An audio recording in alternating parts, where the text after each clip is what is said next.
everyone. My name is Primrose Bima. I am a postdoctoral research fellow at the University of Cape Town's Institute for Democracy, Citizenship and Public Policy in Africa. Dr. Primrose Bima.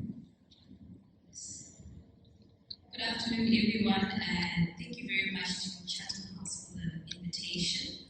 I hope that this presentation will be a meaningful contribution to foreign policy specialists and, more importantly, to line ministries which contribute towards their country's foreign affairs engagements.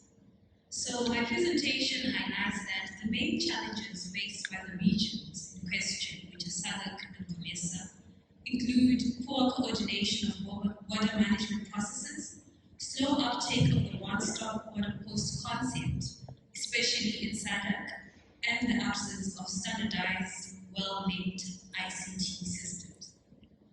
So, in terms of transport networks, I think corridors are essential for regional infrastructure development.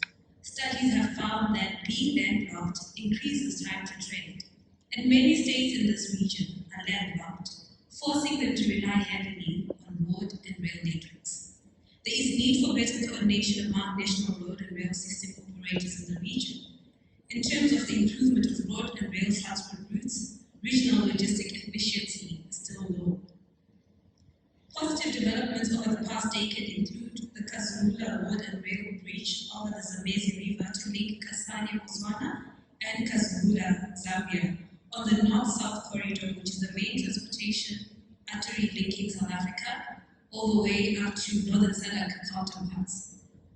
However, the corridor is characterized by deteriorating road conditions and poor connectivity in some parts. The problems are compounded by the lack of dedicated road maintenance funding. SADC and COMESA countries have limited rail networks. An infrastructure project preparation fund has been set up to finance the rehabilitation and upgrade scheme for the north-south rail link. However, a memorandum of understanding has only been signed by Botswana operators from Botswana, DRC, Eswatini, South Africa, Zambia, and Zimbabwe. In 2021, COMESA reported that the fragmented nature of railway operations has contributed to the non-standardized and poor service quality due to poor coordination. One of the proposed solutions is, of course, the adoption of a regional solution where the railways operate as one unit to effectively compete against road transport. And then customs delays. Border crossing areas are the most intricate nodes along the trade supply chain, so customs delays are a major constraint. According to a UN-WIDER 2020 report, burdensome border and customs procedures accounted for 70% of the delays in cross-border traffic.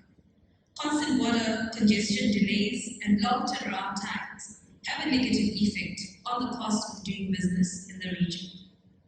Research reports on border post operations across COMESA indicate that the multiplicity of agencies present at border posts jockeying for position undermine prospects for effective management of border post operations.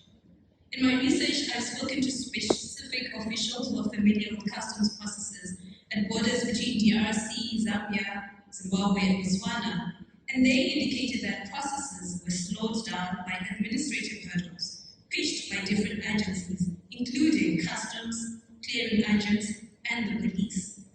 Overall, they acknowledge that SADC and COMESA, I quote, are mere trading blocks which have helped member states to pay less or no duties, but in terms of border crossing, nothing much has been done to alleviate what they called travelers' rights, close quote.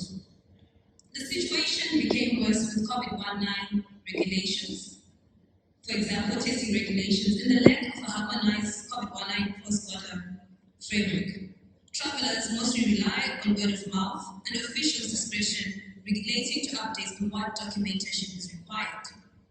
And then when it came to lockdown regulations, we saw that border opening and closing times changed according to each member state's COVID-19 mitigation plans.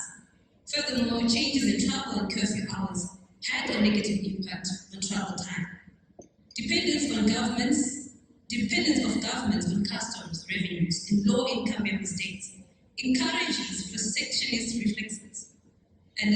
coordination. The turnaround time for clearance is determined by the autonomy exercised by authorities of different member states when it comes to border processes. From the interviews I conducted again, this was said to be common, for example, at Kasumulesa and Bainbridge entry points. In addition to officials not cooperating with officials from the next country, there are poor levels of cooperation within country. For example, East African studies indicated that in some instances, when police compete with intelligence officials, immigration and revenue services, there are further delays, also associated with the soliciting of bribes, thus lengthening processing times. When I say one-stop border posts would yield significant outcomes, I think, for instance, we can look at how the turnaround time for trucks flying the corridor between Mombasa and Kampala reduced from 18 to 4 days, while cargo clearance times reduced on average from 2 to 3 days to between 8 and 12 hours. The introduction for one-stop border posts at Chirundu between Zimbabwe and Zambia in 2009 also managed to reduce time needed to clear a truck from about 120 to 25 hours. Presently, the average is expected to be about 18 hours, mainly due to system inefficiencies, which therefore links to the next point on ICT as interventions. So there's a popular contention that poor infrastructure is often singled out as the most outstanding and easily noticeable border crossing challenge, hence the heavy reference to road and rail.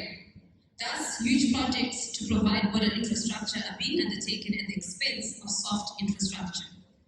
COMESA and SADC have been lagging behind in implementing customs programs such as digital reforms, purportedly due to the high cost of implementation. Most computerized processes are conducted manually with very little coordination between stakeholders on opposite sides of borders. Adoption of computerized single-window, one-stop border systems would eliminate duplication of processes. In addition to ICT as reforms, the continent needs enhanced security of power supply. The full operationalization of the Cape to Cairo electricity corridor is definitely long overdue. We need to take note sometimes of the popular phrase, the system is offline. So there's also the issue of ensuring reliable access to internet facilities as well as electricity supply. Sometimes backup plans are not adequate. There are port officials who reported that the uninterrupted power supply UPS equipment at their duty stations did not have the capacity to support immigration servers. There is evidence that paperless reforms reduce time to trade. In East Africa, Malaba one-stop border posts along the northern corridor between Kenya and Uganda managed, thank you very much.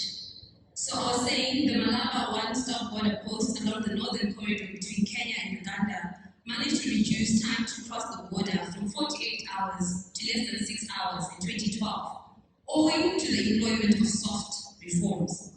The soft reforms at Malaba include joint operations interfacing the two countries' customs IT systems, enabling pre-lodgement of declarations and data sharing, and streamlining the flow of traffic.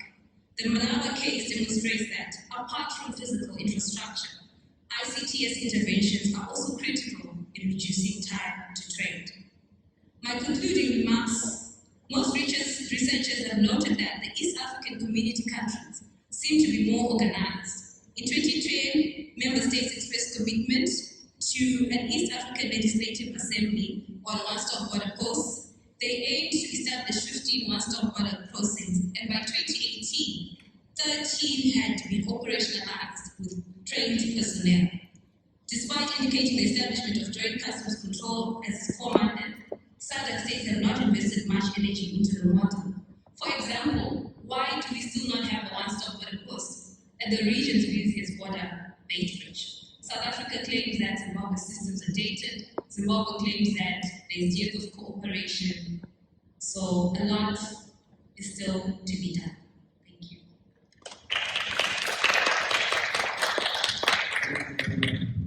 Thank you very much. We also, of course, you had that she is a postdoctoral research fellow at the Institute of Democracy citizenship, and public policy in Africa. I mean, IPCP